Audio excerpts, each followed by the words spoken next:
Hello and welcome to the RedmineX tutorial, which is going to be focusing on the administration this time. So, in Redmine, you can find the administration either here in this menu link, or in other themes it would typically be here in the top menu, or on this URL/admin. Here you have a nice menu, which obviously is going to look different in different themes, but nevertheless the links will always be the same. So let's start with projects. This is the general area where you can manage your projects in terms of archiving, copying, deleting, and if you click on the link, you will get into the project settings directly, and you will be able to edit anything within the project. Just like that. You have a very simple filtering options here, so you can pretty much filter all active, closed, and archived, which is convenient. And if you have the project templates plugin by RedmineX, you will see the templates projects in italics like this, with the note that it is a template, so you will not mix it up. Then we have users, which is basically just a user list. You can filter them. You can go directly into the user, and depending on what plugins you have installed, you will see different things. So this is pretty much the default, the Redmine default. Here you have the projects that the users are assigned to, and here if you have the avatars or local avatars plugin, you have another tab where you can upload the avatar, which will be displayed not only in the issue detail, but if you have the inline edit issue list plugin, it will always also be displayed here on the issue list. Then we have groups. These are the default groups, anonymous and non-member users. You can easily create another group, which we're going to name a test group. And you can then go into the group and assign users into the group, just like this. So in terms of practicality, you can create groups that are very specific, like for example the dev team or the administration team, or you can create a group that's going to contain the whole of your company, so you can assign tasks to the whole company, which will typically be, for example, missing public holidays in the resources calendar, for example. Then you have roles and permissions, which basically functions as privileges. You can have as many as you want, and if you create a role, then you have the very same options for every role, and you can basically define what the role can and cannot do. The role is project-based, so if the user is not within a particular project, he will behave as a non-member usually, and if he's on a particular project, then he will see things according to his role. So, for example, you can set that your employees, the employees on the lowest level, will not see tasks of other users, for example, and just remember that the administrator is not a role, so it always overrides any role on the project, and the administrator will be able to see everything. So, for example, if you have a company where you need just one role for all the employees, and then you have administrators, you don't have to create an admin role, because you can all you need to do is just go into a particular user and set that he's an administrator here using this checkbox. So then we have types, or previously named trackers in earlier Redmines. Typically you will have tasks like normal tasks, bugs, bug support, vacation, development tasks, whatever. The choice is yours, but the important thing is that this is basically just a container, just a name, and here within the type or tracker detail, you can set on which projects it'll be active, and you can set these standard fields. Then if you want to work with the tracker a little more, you can set your custom fields, which I will show you later, based on a tracker. So what it basically does is that when you are in an issue detail and you edit it and you change the type from bug to task to support to vacation, you see that the interface changes a bit, in this case just a bit, but it can change significantly if you have any kind of custom fields that are tied to a particular tracker. You can change it from bug to task, and this area will get completely rendered again, and you will see a lot of custom fields which I will show you later. Next we have task statuses, which basically means that the task can go into several statuses, and depending on your company workflow, you can set as many statuses as you want. The important thing to say is that some statuses will render the task closed, meaning depending on the settings, the task will not be visible, or it'll be striked through, meaning the task will be visually marked as closed. The actual task status doesn't have much settings. If in the settings the percentage done is set to particular task status, not the field within the issue detail, you will also be able to set the percentage done, meaning, for example, you can set your own task status called halfway through, and I will change it, halfway through, and you can say that the percentage done is 50%, which makes sense, right? Then we have the workflow. It's a bit different workflow than the company workflow I was talking about in the types or trackers. It's the workflow that takes into account the role and the type or the tracker. So here the tracker plays a significant role, because you can set for each role, you can set what it can or cannot do.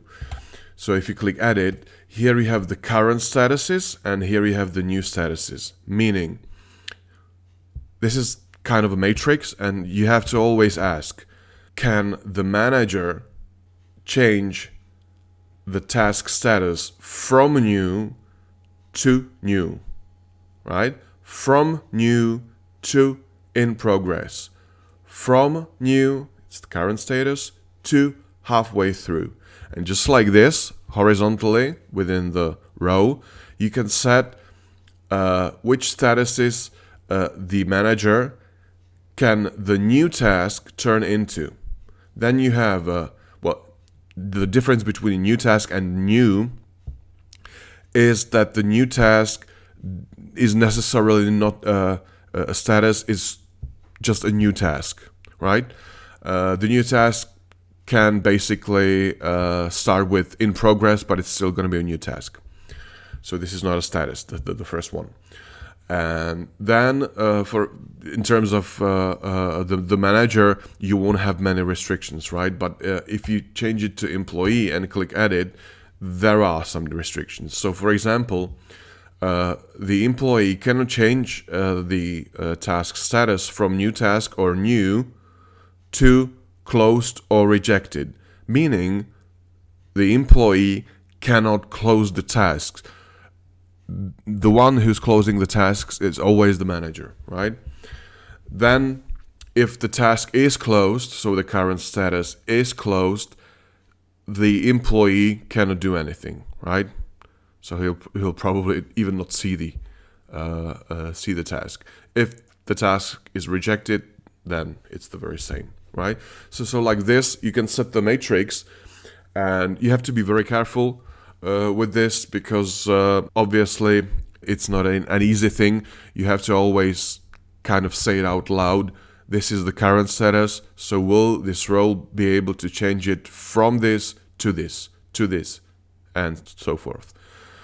Then you have some additional options or additional exceptions. These are additional transitions or changes of the statuses allowed when the user is the author and when the user is the assignee, because it can actually change, right? If you are the author of the task, you will probably be able to close it or reject it or whatever. But if you're not the author, meaning someone assigned the task to you and you're the employee, you will typically not be able to close the task, depending on the company workflow, so to speak. If you don't make any changes here, the workflow will be governed by these settings, and then all you need to see is save it. If there are some statuses you don't see here, you can uncheck this checkbox, which only displays the statuses that are used by this tracker or type, and then you will see all the statuses. In our case, we don't have any additional, but in your company there may be various statuses tied to various trackers, so you can uncheck this and obviously see a lot more. Then we have custom fields, which is a very tricky thing. As I told you, the custom fields appear in the task detail, and also they can appear on the task list if you set them in the options. But let's go into the task detail and click edit, and here's the place where the custom fields will appear, as well as, if I refresh it, as well as here under the basic assignment. So I'm going to create a very simple custom field that is going to appear in tasks. As you can see, you can create a custom field that's going to appear just in the user detail or the documentation, the milestones, etc. Right? So you have plenty of options here. So I'm going to say it's a text field, so it's easy, and the name would be, for example, URL of the problem, if it's, for example, the support task. Then you have description, minimum length, a lot of values. For this field, I usually leave this blank. Here we have a formula field, but this is meant for programmers or people who can do formulas. And then you can set it is a required field, which is tricky. And be careful with this, because if the field cannot be displayed within the Gantt chart or within the resources, and you will want to create a task within the Gantt chart or resources, it will give you an error and it won't let you save the task. So be really careful. This field, users filter, basically means that it'll be visible here in the tasks as a filter, and searchable that means you will be able to search the string within the search function. Then you can set to whom is the custom field visible. You can set it to only a particular role or to any user, and then you can tie it with a particular tracker or type. So since this is a field where you input the URL of the problem or of any kind of support problem, I will tie it to a task, and then you can specifically say which projects it is gonna affect. For now, for simplicity reasons, I'm gonna say it's for all the projects. And if I save it and go into a particular task, I'm gonna see a new field, URL of the problem, right? And I'm gonna paste the URL there, and if I save it, it's gonna appear like this under the default assignment fields. So just like this, you can create as many custom fields as you want.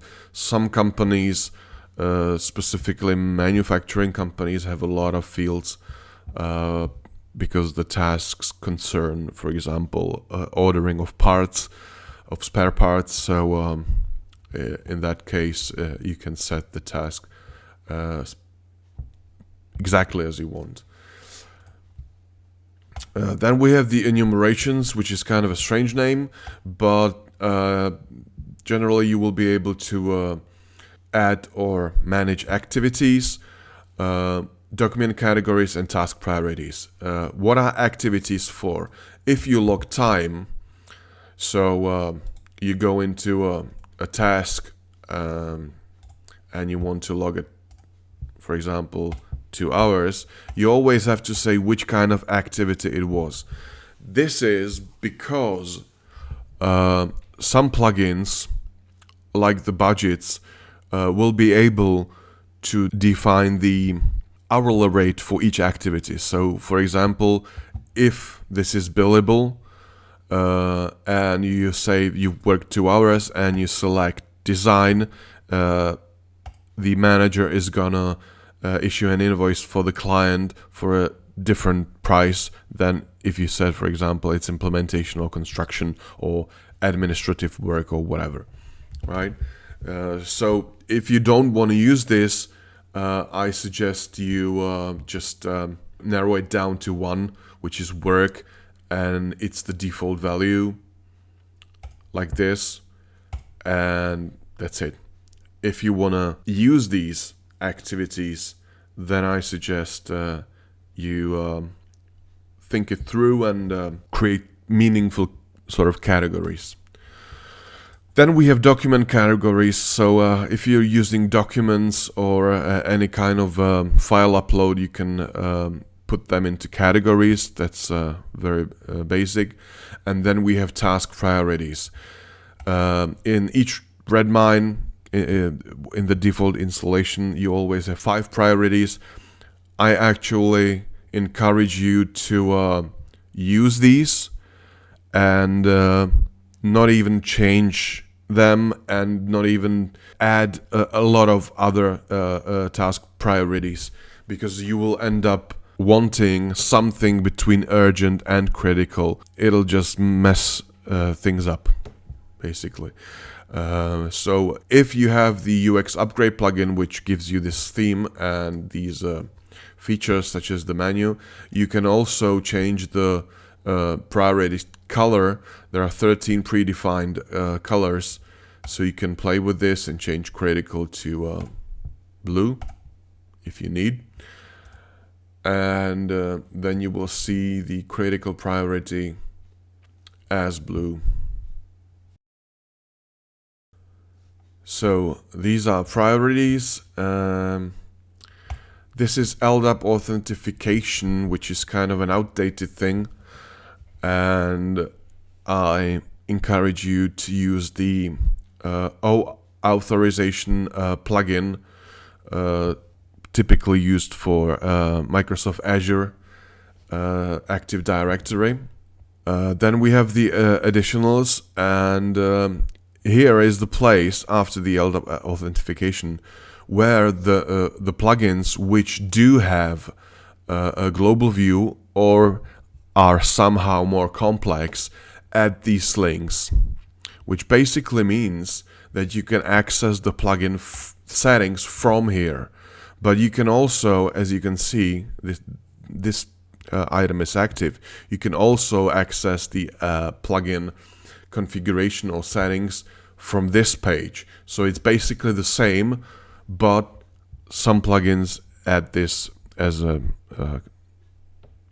convenient link, so to speak. So if I click this, I will end up in the same place as if I click this, right? So these are the additionals. This is a particular plugin. I'm not gonna go into detail with the particular plugins because every Redmine installation has different set of plugins.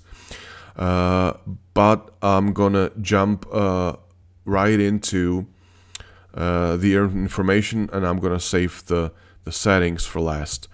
As I said, here is the plugin list where basically you can see the author.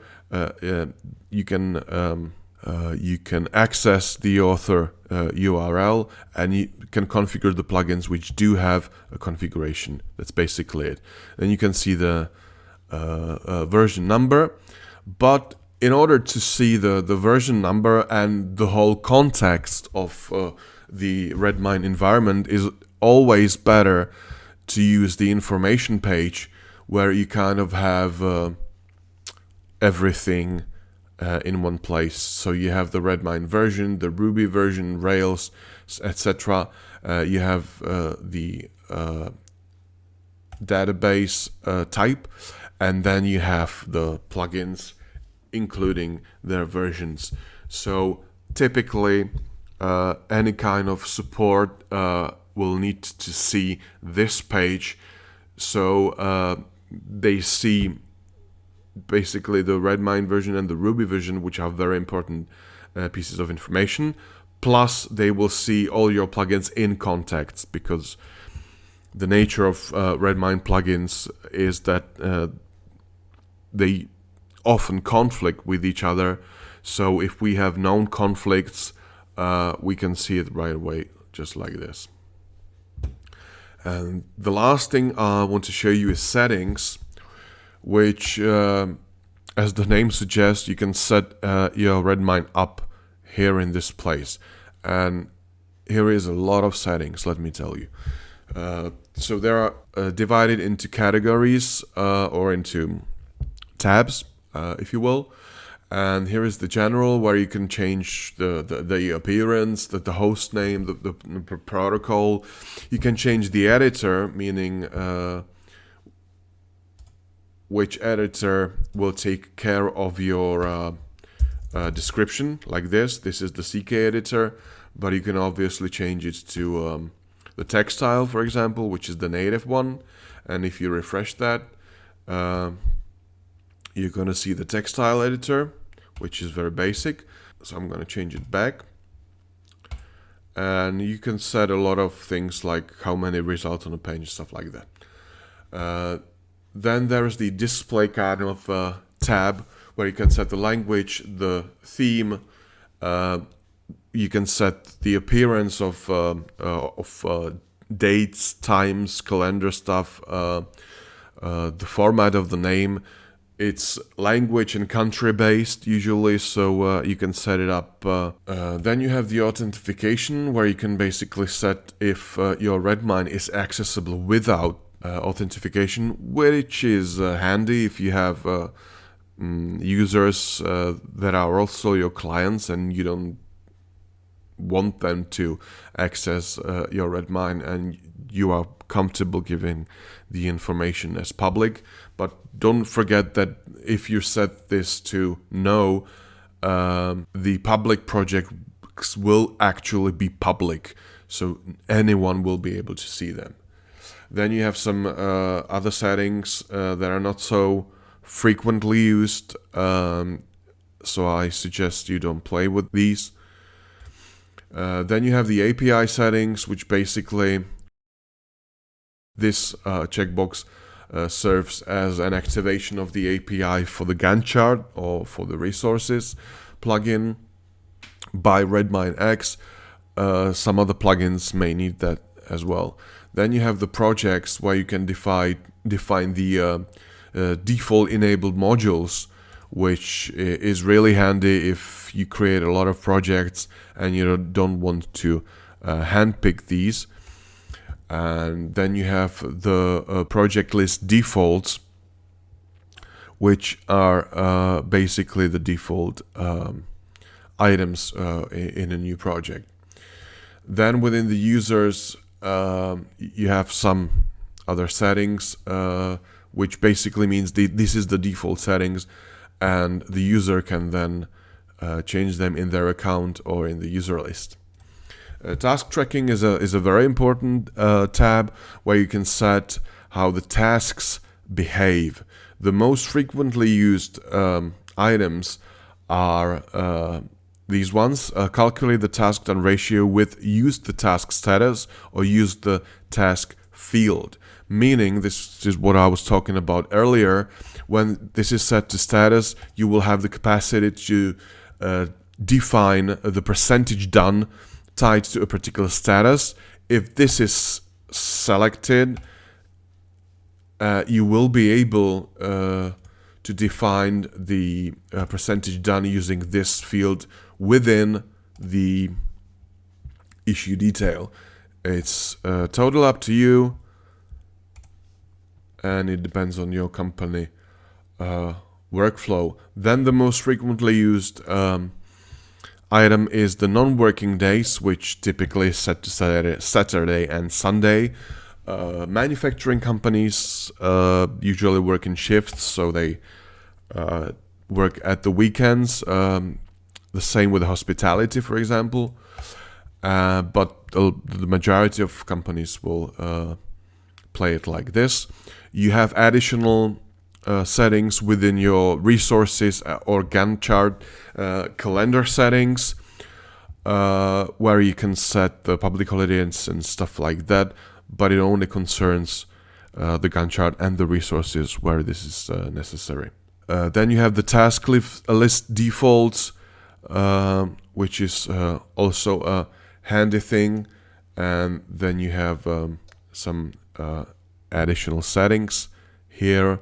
If you want to play with these, I strongly advise to create some kind of a testing staging environment so you don't accidentally mess your Redmine up.